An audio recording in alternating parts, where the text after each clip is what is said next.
이 시간 함께 예배하는 우리 모든 성도님들 주 안에서 사랑하고 축복합니다. 최근 방영 중인 드라마 중에 금수저라는 제목의 드라마가 있습니다. 저는 내용을 잘 몰라요. 예, 안 보기 때문에. 근데 대략 보니까 가난한 아이가 이 금수저로 부잣집 가서 이제 밥을 3번 먹으면 부모가 바뀌는 거래요. 왜 이렇게 좋아하세요? 바뀌는 거래요. 그래서 보니까 그 바뀐 삶을 이렇게 이 스토리로 이어가는 것 같습니다. 음, 태어날 때 부잣집에서 태어나면은 금수저, 그리고 가난한 집에서 태어나면은 흙수저, 그다음에 뭐 중간은 은수저, 동수저도 있다고 합니다. 그래서 오늘날 이 수저 계급론이라는 말이 있습니다. 수저 계급론. 태어날 때부터 계급이 수저로 정해진다라는 겁니다. 참 사람이 태어날 때 어느 환경에서 그리고 어떠한 부모 아래서 태어나는지가 중요하지 않을 수는 없습니다. 물론 인생을 좌우하기도 합니다. 그러나 꼭 그렇지만은 않습니다. 2001년 4월 5일에 프로야구가 개막되었습니다. 대부분 이제 4월 초쯤에 이제 프로야구가 개막이 됩니다. 좋아하시는 분들은 다 아실 거예요. 그때 잠실에서 두산 베어스 개막전이었는데요. 거기에 시구로 나온 어린아이가 있었습니다. 그 어린아이의 이름은 애덤 킹이라는 어린아이예요. 한국 이름은 오인호라는 어린아이입니다. 그는 태어날 때 2다리가 없었어요. 그리고 손가락에 이게 다 붙었어요. 그래서 태어나자마자 부모로부터 버림을 받습니다. 버려져요. 그리고 4살 때 미국으로 입양 가게 됩니다. 그리고 입양한 어머니는 도나킹, 아버지는 밥킹이라는 그러한 부모에게, 양부모죠. 양부모에게 입양을 가게 됩니다. 그리고 그는 이제 그 양부모로부터 이제 다리를 선물 받게 됩니다. 아까 보셨듯이 이 티타늄으로 된 다리라고 해요. 그 다음에 손가락 수술도 다 받습니다. 그리고 그 도나킹과 박킴은요 9명의 아이를 키웁니다. 본인 아이도 있지만 대부분 다 입양한 거예요. 그 중에 5명이 한국인이고요, 4명이 장애인입니다. 장애인. 그는 비록 그 부모로부터 버려졌지만 양부모를 만나서 지금 뭐 몇 년 전 이제 또 기사도 나고 했는데 보니까 잘 자라고 있어요. 음, 학교도 잘 다니고 심지어는 그 티타늄 다리로 운동도 하고 네. 그리고 수학자의 꿈을 꾸고 있다라고 합니다. 이렇듯 우리의 인생에 누가 부모이냐라는 것이 매우 중요할 때가 있습니다. 그리고 한번 정해진 부모는요 바꿀 수 없어요. 아무리 금수저로 밥을 3번 먹든 4번 먹든 부모는 안 바뀝니다. 안 바뀌어요. 우리가 세상의 부모는요 우리에게 한계가 있습니다. 우리도 자녀를 키우는 데 있어서 자녀에게 다 못해줘요. 다 해주고 싶은데 못해줘요. 심지어 아이가 아프면요 부모가 아이를 치료할 수 없습니다. 그냥 병원에 데려가서 의사 선생님한테 밀어 넣어야 돼요. 막 떼쓰건 울건 뒤집어지건 나 못하니까 너 의사 선생님 만나 밀어 넣어야 되는 겁니다. 이것이 세상 부모의 한계예요. 한계. 그러나 오늘 말씀에 보면 사도 바울은요 우리가 하나님의 자녀가 되었고 하나님께서 우리 아버지가 되었음을 선언하고 있습니다.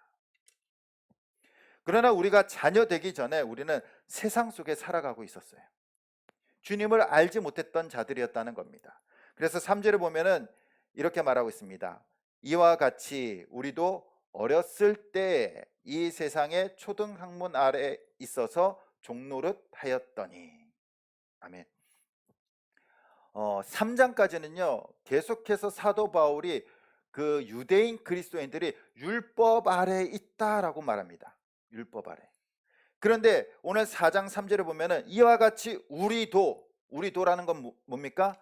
그 유대인 그리스도인들과 이방인 그리스도인 바울 모두 다 말하고 있는 거예요. 모두 다. 우리도 유대인들은 율법 아래 있었지만 우리는 어렸을 때 세상의 초등학문 안에 있었다라고 말합니다. 세상의 초등학문.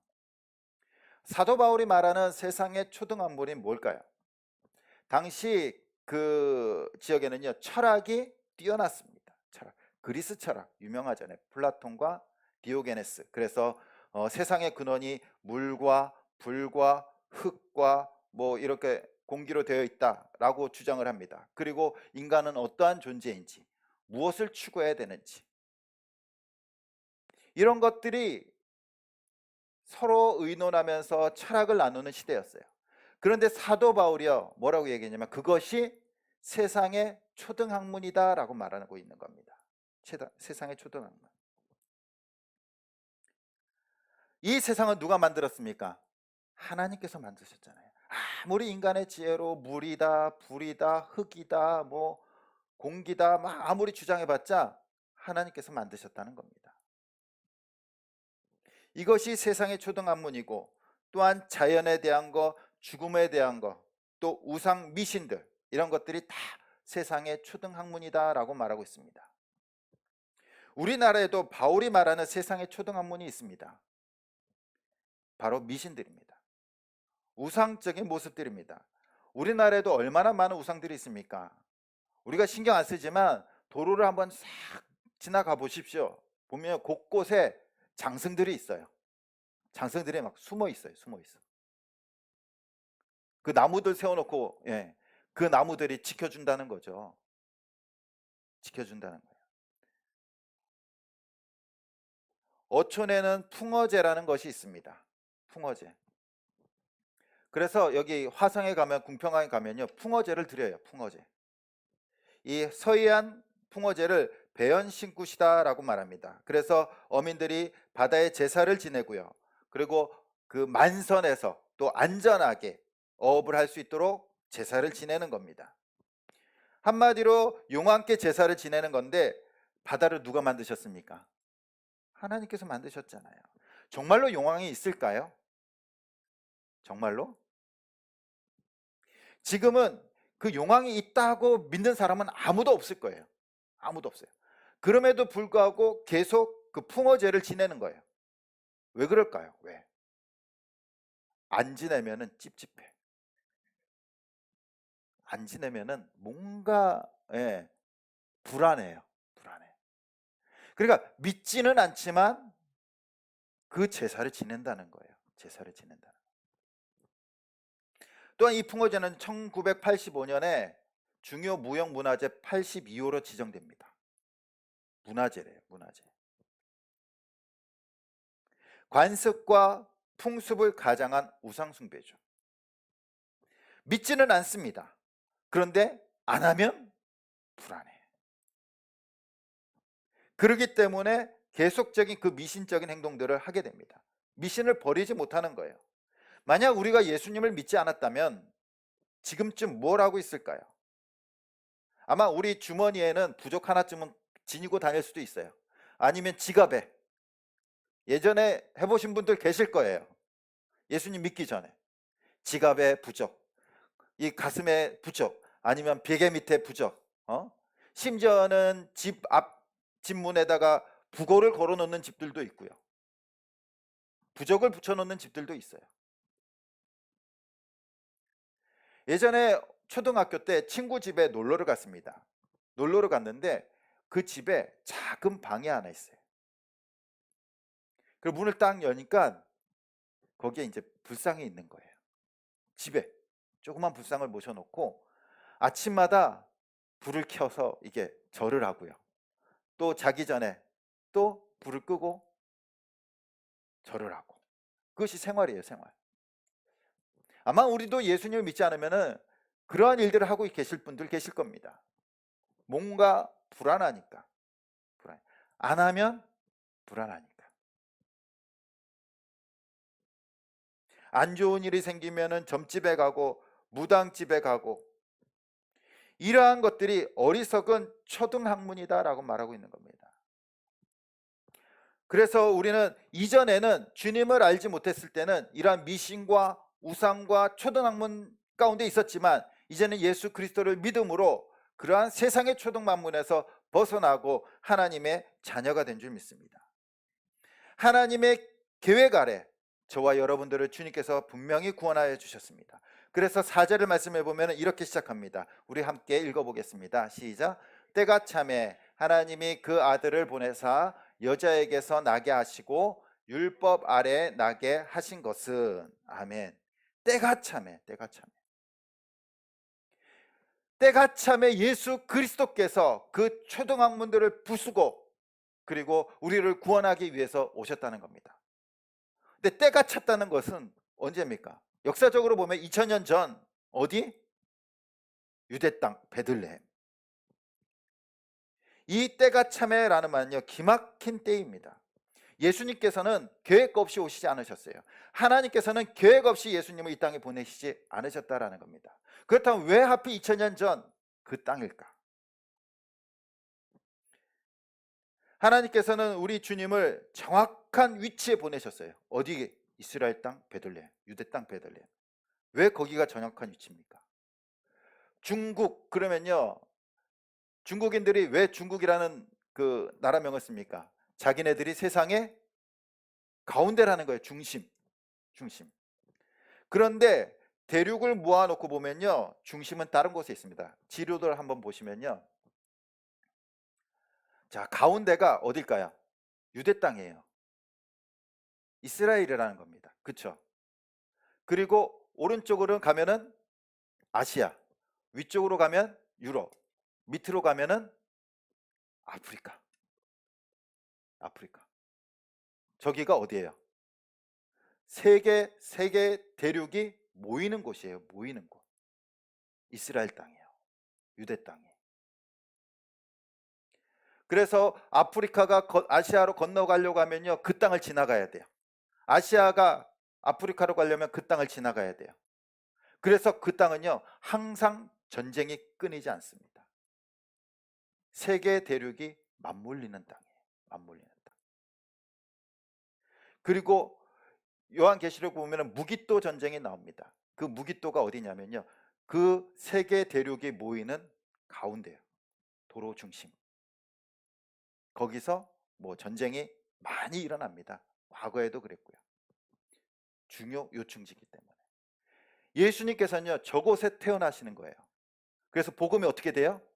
유럽으로도 가고 아시아로도 가고 아프리카로도 가고 한꺼번에 동시에 복음이 전파될 수 있습니다. 또한 그 예수님께서 태어나신 당시에는요, 로마가 지배하고 있었습니다. 로마는 제국이었죠. 제국. 로마가 세계를 통일하는데 가장 중요하게 여겼던 것은 바로 도로망입니다. 도로망. 로마 군인들이요, 전쟁할 때 가장 먼저 가는 부대가 있습니다. 그 부대는요, 공병대예요. 공병대. 그냥 무작정 싸우러 가는 것이 아니라 공병대가 먼저 가서 길을 닦아 놓습니다. 그래서 도로 기술이 엄청납니다. 그래서 사진을 보면은, 예, 도로를 저렇게 닦는 거예요. 그냥 그 흙밭을 다져 놓고 그냥 돌을 까는 것이 아니라 밑에 돌을 넣고 자갈을 넣고 그 위에다가 뭘 깔아요? 대리석 같은 거를 쫙 깔아 놓습니다. 공병대가. 그래서 그 다음 사진 보면요, 저것이, 예, 로마의 도로예요. 아직도 사용하는 거예요. 아직도 부서지지 않아요. 너무나 튼튼해서. 그리고 저기를 기마대랑 그 다음에 마차들이 순식간에 달려갑니다. 신속하게 달려가겠죠. 그래서 로마 군대가 가는 곳은요, 2주를 넘지 않았대요. 2주를. 왜냐하면은 뭐 힘들게 갈 필요 없어요. 말 타고 그냥 싹 가서 어떻게 해요? 그냥 쓸어버리는 거예요. 저 도로가 나중에는 어떠한 도로가 될까요? 제자들이, 그리스도인들이 저 도로로 복음을 전하게 됩니다. 또한 로마 제국이 이 다스리는 나라는요, 다 헬라어를 쓰게 돼요. 헬라어가 세계 공통어예요. 그리고 성경이 뭐로 쓰여집니까? 신약 성경이 헬라어로 쓰여져요. 그래서 이스라엘 사람들뿐만 아니라 전 세계 사람들이 그 공통어를 가지고 뭘 보게 돼요? 성경을 보게 돼요. 성경. 얼마나 놀라운 역사입니까? 세계 대륙이 로마가 닦아놓은 그 길을 동일한 언어를 가지고 한꺼번에 복음을 증거하게 됩니다. 증거하게 돼요. 언어의 장벽도 없어요. 국경의 장벽도 없어요. 그냥 가서 전하면 돼요. 얼마나 정확한 때입니까? 정확한 때. 지금 찾아봐도요, 그렇게 할 수가 없어요. 할 수가 없어요. 그렇게 전할 수가 없어요. 또한 종교적으로도 유대인들이 어땠습니까? 500년 동안 그 선지자가 나타나지 않습니다. 그래서 메시아를 갈망합니다. 제발 구원자를, 메시아를 보내달라고. 500년을 기다려요. 500년을. 그때 예수님께서 이 땅에 오신 줄 믿습니다. 언어적으로나 지정학적으로나 정치적으로나 또한 종교적으로 모든 것이 갖춰진 때. 그래서 사도 바울은 때가 참해. 모든 때가 찼다. 그래서 예수님께서 오셨다라고 말씀하고 있습니다. 하나님께서는 구원을 베푸실 때 그냥 계획 없이 베푸시지 않으십니다. 치밀하고 정확한 계획 아래 예수님께서는 이 땅에 태어나셨습니다. 그리고 4절 말씀해 보니까 여자에게 태어나십니다. 이것은 그냥 동정녀 마리아에게 성령으로 잉태됐다라는 것이 아닙니다. 그 이후에 보면은 율법 아래 태어났다라고 말합니다. 그건 뭐냐면은 완벽한 인간으로 이 땅에 오셨다는 거예요. 완벽한 인간으로. 하지만 인간들은요, 하나님의 율법을 지킬 수 없었어요. 어느 누구도 그 안에 죄가 있고 욕심이 있고 또한 악한 마음이 있기 때문에 율법을 지킬 수 없었지만 예수 그리스도께서는 이 땅에 오셔서 모든 율법을 지키셨습니다. 그 율법의 정신이 무엇입니까? 하나님을 사랑하고 내 이웃을 내 몸과 같이 사랑하라. 그 율법의 정신을 어떻게 지키셨습니까? 온전히 하나님을 사랑함으로 하나님의 말씀에 순종하여서 이 땅에 오셔서 자신의 생명을 드리십니다. 이웃사랑은 어떻게 지키십니까? 우리를 사랑하셔서 우리를 구원하기 위해서 십자가에서 자신의 생명을 우리에게 주시고 그 사랑을 보여주셨습니다. 바로 그 십자가는요, 율법의 완성이에요. 우리는 지킬 수 없지만 예수 그리스도께서는 자신의 생명을 다해서 십자가에서 죽으심으로 율법을 완성하셨고 우리를 구원해 주신 줄 믿습니다. 이제 예수 그리스도를 믿는 자마다 우리는 하나님의 자녀가 되었습니다. 영접하는 자, 곧 그 이름을 믿는 자들에게는 하나님의 자녀가 되는 권세를 주셨다라고 선언하고 있습니다. 우리 사랑하는 성도님들, 예수 그리스도를 믿으십니까? 그러면 우리는 누구라고요? 하나님의 자녀. 그래서 오늘 말씀에 보면 6절에 하나님을 어떻게 부릅니까? 우리 같이 한번 읽어보겠습니다. 6절 말씀입니다. 시작. 너희가 아들이므로 하나님이 그 아들의 영을 우리 마음 가운데 보내사 아빠 아버지라 부르게 하셨느니라. 아멘. 예수 그리스도의 영을 우리에게 부어주사 우리가 이제 하나님을 뭐라고 부른다고요? 아빠 아버지라고. 유대인들은요, 하나님을 아버지라고 부를 수 없었어요. 부르지 않았어요. 어느 누구도. 하나님을 아버지라고 부르게 되면은 나는 누굽니까? 예? 신의 아들이 되는 거예요. 그거는 이제 불경이죠. 신성 모독이에요. 그래서 유대인들은 하나님을 아버지라고 부르지 않습니다. 그러나 예수 그리스도께서는요, 이 땅에 오셔서 하나님을 아버지로 부르셨어요. 아버지로. 겟세마네 기도했을 때 아버지요. 나사로를 살리실 때 아버지여 영광을 받으시옵소서. 오병이어 기적을 베푸실 때 기도하실 때 아버지요. 주님께서는 모든 기도 가운데 하나님을 아버지라고 부르셨습니다.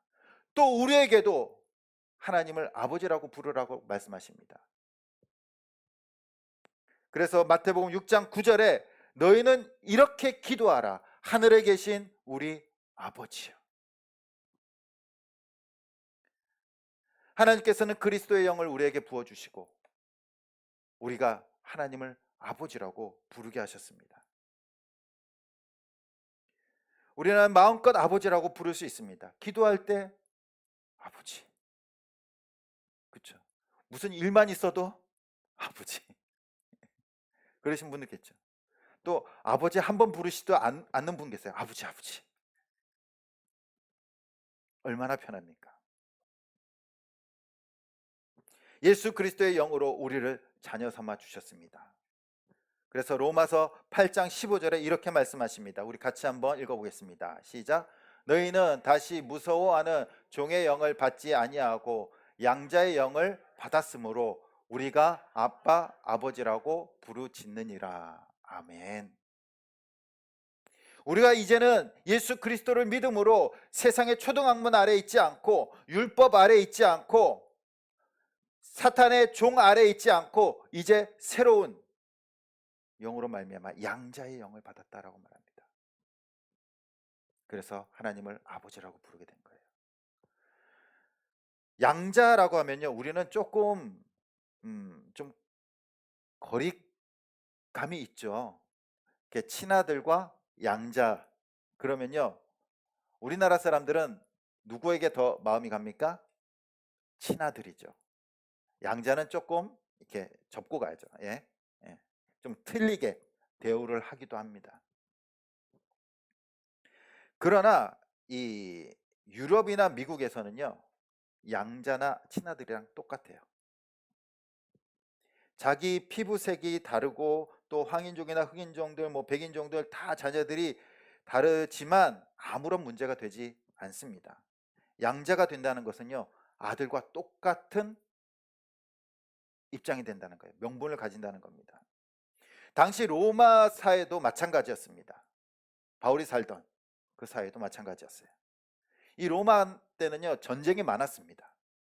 전쟁이 많으니까 전쟁을 치르면서 귀족들은 자녀들을 그리고 아들들을 많이 잃어버려요. 그럼 자녀가 없으면 어떻게 됩니까? 어떻게 돼요? 아들을 데리고 와야죠. 자기의 후계자를 만들어야죠. 그래서 그 아들을 양자를 삼기 위해서 노예시장에 갑니다.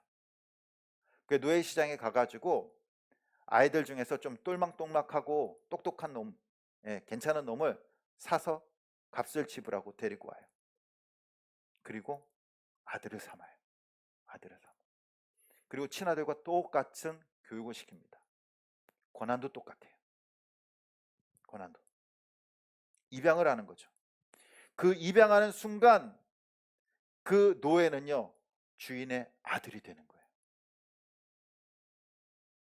심지어는 주인의 그 상속까지 고스란히 다 갖게 됩니다. 똑같이. 완전 신부센탁이죠. 예. 그냥 값을 지불해서 얘가 이제부터 내 아들이야. 그래서 옷을 갈아입히고 반지를 끼워주고 교육을 시키고 그리고 주인의 모든 것을 다 줍니다. 노예였는데 얼마 전까지 노예였는데 종이었는데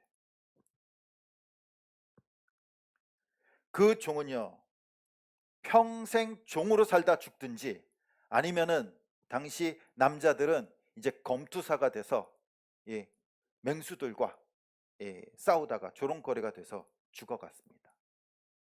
그런데 주인이 그 아들을 삼으로 어떻게 됩니까? 그의 신분은요, 살아나요. 죽어야 되는 신분이었어요.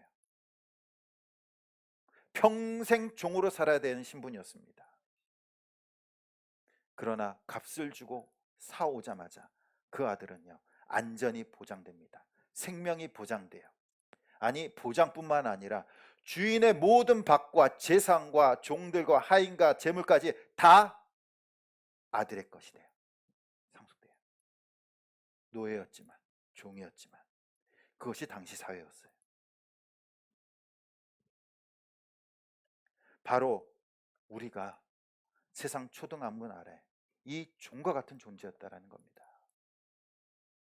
죽어야 됐지만, 평생 사탄의 노예가 되어야 됐지만, 종이 되어야 됐지만, 아니면은 죄 때문에 죽어야 됐지만, 하나님께서 예수 그리스도를 통하여 그 값을 지불해서 우리를 양자로 데리고 옴으로써 우리는 이제 하나님의 상속자가 된 거예요.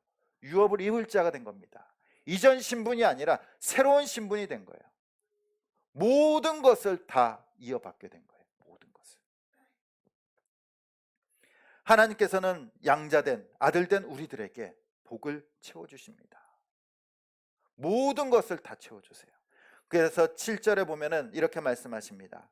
그러므로 내가 이후로는 종이 아니요 아들이니 아들이면 하나님으로 말미암아 유업을 받을 자니. 아멘. 우리는 예수 그리스도를 믿고 구원만 받은 것이 아니에요. 하나님의 모든 것을 다 유업으로 받은 줄 믿습니다. 유업이라는 것은 하나님의 것이 누구의 것이 됩니까? 내 것이 되는 거예요. 하나님의 집이 내 집이 되는 거예요. 하나님의 집 천국이 내 것이 된 줄 믿습니다. 하나님의 그 영원한 생명이 영생이 내 것이 된 줄 믿습니다. 하나님의 것 모든 것이 상속자의 것입니다. 그리고 우리를 주님께서는 날마다 채워주십니다. 필요한 것을. 그래서 마태복음 7장 11절에 이렇게 말하고 있습니다. 너희가 악한 자라도 좋은 것으로 자식에게 줄 알거든 하물며 하늘에 계신 너희 아버지께서 구하는 자에게 좋은 것으로 주시지 않겠느냐. 아멘. 하나님께서 날마다 우리에게 좋은 것으로 채워주실 줄 믿습니다. 유치원 다니는 딸이 전화를 했습니다. 아빠 퇴근하실 때 문방구 가가지고 조그만 그 가면은 이쁜 이렇게 반지 있잖아요. 문방구 가면은 이렇게 플라스틱으로 해가지고 분홍색, 빨간색 뭐 이렇게 알록달록 그 반지 하나만 사다 줘. 아빠는 이제 알았어. 그리고 전화를 끊습니다. 그리고 딸은 이제 아빠가 퇴근해서 들어오기를 기다립니다. 반지 사올까? 사올까? 그것만 생각하겠죠. 아빠를 기다리는 거예요? 반지를 기다리는 거예요? 반지를 기다리는 거예요. 문방구에서 그 자기가 본 이쁜 반지. 근데 아빠가 이제 딱 퇴근해서 딱 왔어요. 반지. 그래서 아빠가 반지를 이렇게 딱 줬어요. 근데 딸이 실망을 하는 거예요. 왜냐면은 아빠가 금은방 가가지고 금반지를 가져왔거든. 딸이 원한 건 뭐예요? 플라스틱 문방구에서 100원짜리 200원짜리 그 알록달록한 반지인데 아빠가 생각해 내 딸에게 저런 거 줄 수 없지.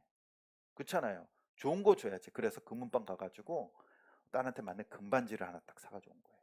근데 딸은 그 가치를 몰라요. 몰라. 그것이 우리의 모습 아닙니까? 우리는 날마다 그 싸구려 세상 것을 하나님 앞에 요구하잖아요. 알록달록한 거, 내 눈에 보기 이쁜 거, 내 눈에 보기 좋아 보이는 거, 그것을 달라고 하나님 앞에 기도합니다. 근데 하나님께서 주시는 것은요, 우리가 이해하지 못한 것을 주세요. 왜일까요? 그것이 더 좋은 것이기 때문에, 더 좋은 것이기 때문에, 더 값진 것이기 때문에. 근데 우리는 맨날 우리 눈에 보이는 거 알록달록하고 보기에 좋은 것만 찾는다는 거예요. 하나님께서는요, 날마다 우리에게 좋은 것으로 채워주신 줄 믿습니다. 지금 우리에게 주신 것, 그것이 우리에게 제일 좋은 거예요. 제일 좋은 거. 그렇지 않습니까? 오늘 말씀에 보면 바울은 하나님이 우리의 아버지 되시고 우리가 하나님의 자녀가 된다라고 말씀하고 있습니다. 우리가 예수 그리스도를 믿음으로 하나님의 모든 유업을 이어받을 자가 됐어요. 하나님의 것이 내 것이 됐다라는 겁니다. 그것만큼 놀라운 축복이 어디 있습니까? 아니, 우리가 하나님을 아버지라고 부를 수 있는 것 자체가 우리에겐 축복인 줄 믿습니다. 그러나 하나님께서는요, 거기서 끝나지 않습니다. 날마다 우리의 것을 주님께서 채워주십니다. 부모가 하는 것이 무엇입니까? 세상 부모는 우리를 다 채워줄 수 없어요. 완벽하게 채워줄 수 없습니다. 부모가 하는 일이 뭡니까? 자녀를 보호하고 양육하고, 그거잖아요. 하나님 아버지가 되신다는 거 뭡니까? 하나님께서 우리를 보호하고 기르시고 입히신다는 거예요. 우리는 날마다 그 하나님 앞에 나아가길 소원합니다. 하나님 아버지께 나아가는 것이 불편하십니까? 요즘 우리 애들은 저한테 안기지는 않습니다. 이제 다 커가지고 이제 안기면요, 제가 뒤로 막 밀려나요. 밀려나. 근데 아기 때는 어때요? 퇴근해서 딱 가면요, 막 안겨요. 근데 안길 때 어떻게 안깁니까? 이게 경계하면서 안깁니까? 아빠한테 안길 때 안겨도 될까 안 될까 생각 안 해요. 그냥 무조건 돌진이에요. 막 와가지고 팍 안겨요. 아니, 점프해서 그냥, 예, 안깁니다. 그러면요, 아빠는 받을까 말까가 아니에요. 어떻게 해요? 무조건 다 받아줘요. 다 받아줘요. 그것이 아빠와 자녀의 친밀감이잖아요. 자녀들은 부모에게 안길 때 계산하지 않는 거예요. 그리고 부모는 자녀가 오면 다 자기의 몸을 다 던져서 받아줍니다. 우리가 하나님 앞에 계산하고 나아가는 것이 아니라 어린아이처럼 뛰어가서 안길 때 하나님께서는 기쁨으로 우리의 모든 것을 받아주실 줄 믿습니다. 이 시간 우리가 드리는 예배도 바로 하나님 앞에 안기는 예배예요. 안기는 거예요. 하나님 앞에 우리는 예배 순서 다 갖춰져 있고 이렇게, 예절을 갖추고 예배를 드립니다. 그런데 예배를 드릴 때 마치 시어머니나 시아버지 앞에 있는 것처럼 예배 드리면 될까요? 장인어른, 장모님 앞에 앉아 있는 것처럼 예배 드리면 될까요? 똑같은 부모님이지만 조금은 틀리죠. 예? 안길 수 없잖아요. 그러나 우리는 이 시간 주님 앞에 안기길 소원합니다. 아니, 우리의 삶이 정말로 하나님 앞에 순전한 마음으로, 깨끗한 마음으로, 또한 계산하지 않는 마음으로 우리가 주님 앞에 나아가고 주님 품에 안길 때 주님께서는 우리의 모든 것을 받아주시고 채워주실 줄 믿습니다. 우리의 삶이 날마다 하나님 아버지께 나아가고 또한 하나님께서 주시는 그 유업을 이어받고 또한 주님 앞에서 평안을 누리며 살아갈 수 있기를 간절히 주님의 이름으로 축원드립니다.